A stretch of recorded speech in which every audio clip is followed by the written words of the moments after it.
বাবা তোমার জন্য একটা ব্যাংক সিগারেট আনছি।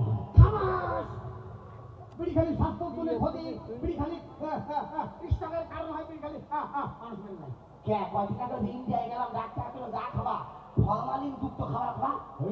ফরমালিন মুক্ত কয়েছেন হ্যাঁ আপেল খাতে গেলাম ফরমালিন, পেটে না খাতে গেলাম ফরমালিন, যে তাই খাতে যায় সার ফরমালিন ভইয়া দিয়েছে। চোখ দিয়ে করে দেখলাম সিগারেটে কোনো ফরমালিন নেই। তুমি নিষেধ করতে কে? তার আগে তুই প্রথমে আমার কি করছি আব্বু এটা কথা বলি ড্যাডি আমি একটা ইয়ং মানুষ দিয়ে আমার আব্বা বলি হয় আমি তো নায়কের ছেলে। তুই আমার কোন সম্পর্কে আব্বা করছিস ওয়াল্লাহ তুমি আমার মা বিয়ে করবে, আমি তোমার সেই সম্পর্কে আব্বা করছি, আমি তোমার প্রথম ছেলে আব্বা। তুই যদি আমার আব্বাই কইস তাহলে আমি যদি তোর আব্বা হই তুই যদি আমার ছেলে হই তাহলে তোর আমার তো কালারে মেলে না রে ওরে বাবা এই কথা আমি উত্তর দিয়ে দিচ্ছি আব্বা।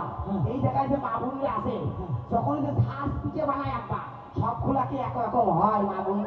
ওই যে গুলিয়ে গুলিয়ে বাচ্চার মধ্যে ওইটা হয় আব্বা। হ্যাঁ গুলিয়ে কত ভালো করে পিঠে নাই পিঠে খারাপ হবে না বিশ্বাস করে না ঘুরটাই তো তোমার সমস্যা। খামাস হাতে খালি ভরে দেন আমার ঘুটাই সমস্যা হতে পারে না আমি প্রথমে হাড়ির মধ্যে তুলে দিই মানে ময়দা তারপরে দিই লবণ তারপরে পানি তারপরে উল্কি ভরে দিয়ে ভুজে ভিজে ভিজে ভিজে পিঠে বানা তাই হ্যাঁ আব্বা এই বাংলাদেশে অশিক্ষিত লোক যদি শিক্ষিত লোকের ভাব নেয় আব্বা আমার দেহ তো শহীদ হয়ে যায় আব্বা। হ্যাঁ বাংলাদেশে অশিক্ষিত লোক হয়ে শিক্ষিত ভাবনা থেকে বাংলাদেশের সবাই শিক্ষিত কে তুমি?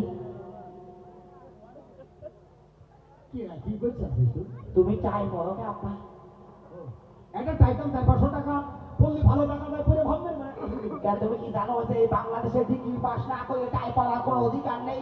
কথা বলতে না ঠিক কথা আমি ওয়াদা করলাম আমার সম্মানিত ভাই বোনের সামনে যে কদিন আমি ডিগ্রি পাস না করবো সে কদিন চাই করবো না তুমি তো পরীক্ষা দিলে পাস করতে পারবা তো কি কো বাবা সারা রাত জেগে নকল করিলাম বাসে যাচ্ছি পরীক্ষা দিবি সারা পকেট মার টাকা না নিয়ে নকলের বাউলি নিয়ে খেতে দেবো মাইল পরীক্ষা হলে দেখি এক পাশে কুদ্দুস এক পাশে বাকি দুজনে তো টুক করে দেখে মনে হয় আমি একসাথে বাস